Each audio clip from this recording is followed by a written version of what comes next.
এমন তাদের অবস্থা ছিল যেখানেই দ্বীনি মাহফিল সেখানেই বাধা। কথা বলেন ঠিক কিনা? যেখানেই দ্বীনি মাহফিল সেখানেই বাধা। এখনো সেই বাধা চলতেছে, কিন্তু আগের তুলনায় আর নেই, আগের তুলনায় আর নেই। যেখানেই দ্বীনি মাহফিল সেখানেই বাধা, যেখানেই কোরআন ও হাদিসের মারকাজের আলোচনা হয় সেখানেই বাধা। তো বাধা দিয়ে তারা কি আমাদেরকে দ্বীন ও ইসলাম থেকে দূর করতে পেরেছে? কখনো পারবে না, কখনো পারবে না। যারা কোরআন ও হাদিসের মূল্যবান তাকরীর পেশ করে বেড়ায়, যারা কোরআন ও হাদিসের কথা বলে বেড়ায়, যারা পথ ভোলা মানুষকে দ্বীন ও কোরআন ও হাদিসের আলোকে কথা বলে দ্বীনের মাহফিলে নিয়ে আসতে চায়, কোরআনের মার্কাজে নিয়ে আসতে চায়, ইসলামের পথে আনতে চায়, তাদেরকে যেই বাধা দিবে সেই ইসলাম থেকে খারিজ হয়ে যাবে। কথা বলেন ঠিক কিনা? আপনারা মনে করেছেন এই মোল্লাদেরকে বাধা দিলে, এই মোল্লাদের কোরআন মুখ বন্ধ করলে কোরআন হাদিসের আলোচনা শেষ হয়ে যাবে, দ্বীন ও ইসলামের আলোচনা শেষ হয়ে যাবে, ইসলামকে দুনিয়া থেকে মিটিয়ে দেওয়া যাবে? কখনো কোশ্চিন কালো সম্ভব নয়। কথা বলেন ঠিক কিনা? কখনো কোশ্চিন কালো সম্ভব নয়। কারণ হযরতে বেলাল রাদিয়াল্লাহু তাআলা আনহু, হযরতে বেলাল রাদিয়াল্লাহু তাআলা আনহুকে উমাইয়া ইবনে খালদ খুব বেশি আদর আপ্যায়ন করেছে না নির্মম নির্যাতন করেছে? খুব বেশি নির্মম নির্যাতন করেছে বেলাল রাদিয়াল্লাহু তাআলা আনহুকে। তিনি কি ইসলাম থেকে বাহির হয়ে গেছে? ইসলাম থেকে খারিজ হয়ে গেছে? হযরতে বেলাল রাদিয়াল্লাহু তাআলা আনহু কোরআন হাদিসের দ্বীনের রাহবার হয়ে, দ্বীনের জাতির রাহবার হয়ে কোরআন হাদিসের এত সুন্দর মূল্যবান দ্বীনি তাকরীর করতেন, ইসলামের পরিবেশন করতেন, ইসলামকে দাওয়াত দিতেন। উমাইয়া ইবনে খালদ বেলাল রাদিয়াল্লাহু তাআলা আনহুকে দ্বীন ও ইসলামের যেন কথা না বলতে পারে, উমাইয়া ইবনে খালদ হযরতে বেলাল রাদিয়াল্লাহু তাআলা আনহুকে কত নির্মম নির্যাতন করেছে। আপনারা হয়তো শুনেছেন, যখন নাকি হযরতে বেলাল রাদিয়াল্লাহু তাআলা আনহুকে নির্মম নির্যাতন করেছে,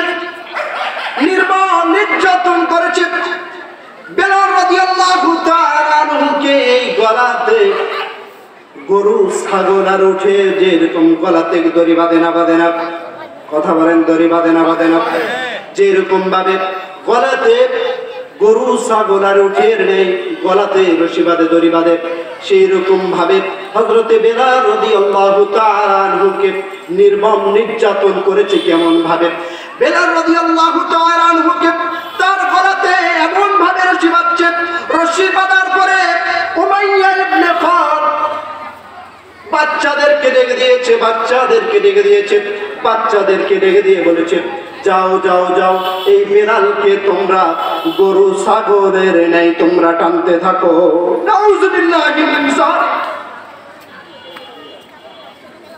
যখন নাকি বেলাল রাদিয়াল্লাহু তাআলা আনহুকে নির্মম নির্যাতন নিষ্পেষিত করেছে, বেলাল রাদিয়াল্লাহু তাআলা আনহু তারপর তার গলার থেকে, তারপর তার কণ্ঠে থেকে আহাদ শব্দ বাইর হয়ে গেছে। সুবহানাল্লাহ, সুবহানাল্লাহ। এতটা নির্যাতন, নিষ্পেষিত, নির্মম অত্যাচার করেছে, তারপর বেলালের কণ্ঠ থেকে আহাদ শব্দ দূর হয়ে যায় না। সে বলেছে আল্লাহ আল্লাহ, সুবহানাল্লাহ, সুবহানাল্লাহ।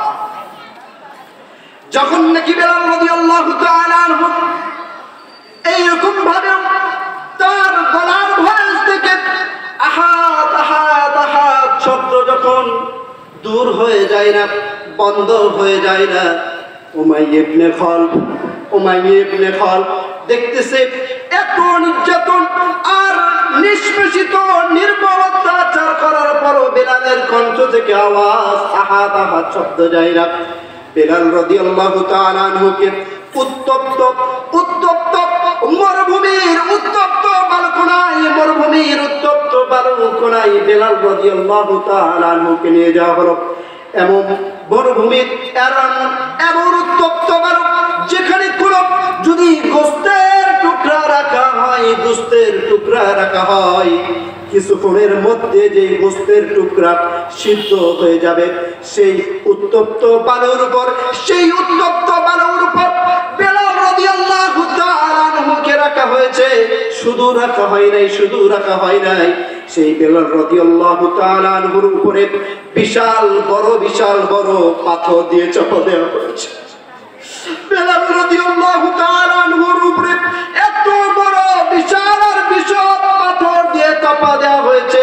তারপরও বেলালের মুখ থেকে আহাত শব্দ যায় না। সুবহানাল্লাহ।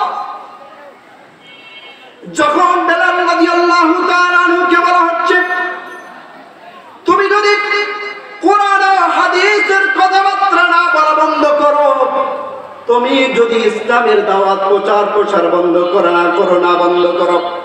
তুমি যদি এখন থেকে লাত মানাত আর উজ্জার পূজা যদি শুরু করে, তাহলে তোমার উপর থেকে এই পাথর সরিয়ে নিব, তোমার উপর থেকে পাথর সরিয়ে নিব।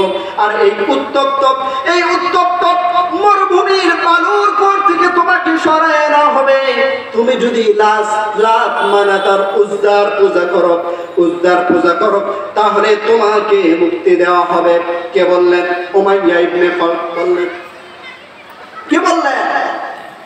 যদি তুমি কোরআন হাদিসের দ্বীনের প্রচার আর প্রসার যদি তুমি বন্ধ করে দাও, আর লাত মানাত আর উজ্জার কি করো পূজা শুরু করে দাও, তাহলে তোমাকে উত্তপ্ত গরম বালুর উপর থেকে তোমাকে সরিয়ে নেওয়া হবে, তোমাকে মুক্তি দেওয়া হবে।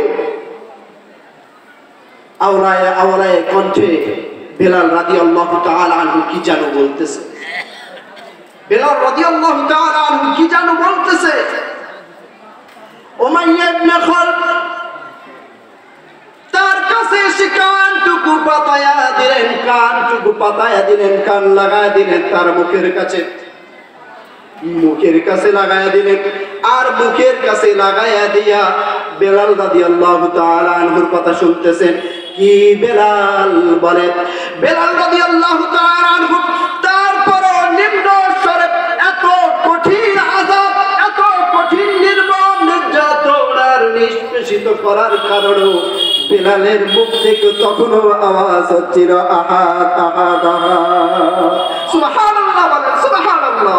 আলহামদুলিমান কদ্দারা খায়রাও ওয়া কাবালা, আলহামদুলিমান কদ্দারা খায়রাও ওয়া কাবালা, ওয়া শুকরু লিমান সাওয়ারা হুসনাও ওয়া জামালা, ওয়া শুকরু লিমান সাওয়ারা হুসনাও ওয়া জামালা, ফরদুন সামাদুন আন সিফাতিন খালকি বারিয়ুন, ফরদুন সামাদুন আন সিফাতিন খালকি বারিয়ুন, রব্বুহু ওয়া জালিমুল খালাকাল খালকা জামালা, রব্বুহু ওয়া জালিমুল খালাকাল খালকা কামালা, লা জিদ্দা ওয়ালা নিদ্দা ওয়ালা হাদ্দা লি মাওলা, লা জিদ্দা ওয়ালা নিদ্দা ওয়ালা হাদ্দা লি মাওলা, আল-আনা কামা কানা ওয়া লাম ইয়ালকা সাওয়ালা, আল-আনা কামা কানা ওয়া লাম ইয়ালকা সাওয়ালা।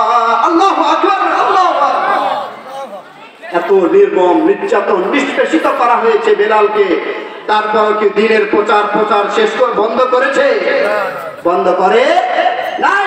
ঠিক তদ্রূপ ভাবে এই ওলামায়ে কেরামদেরকে এত ভাবে নির্মম নির্যাতন নিষ্পেষিত করা হয়েছে।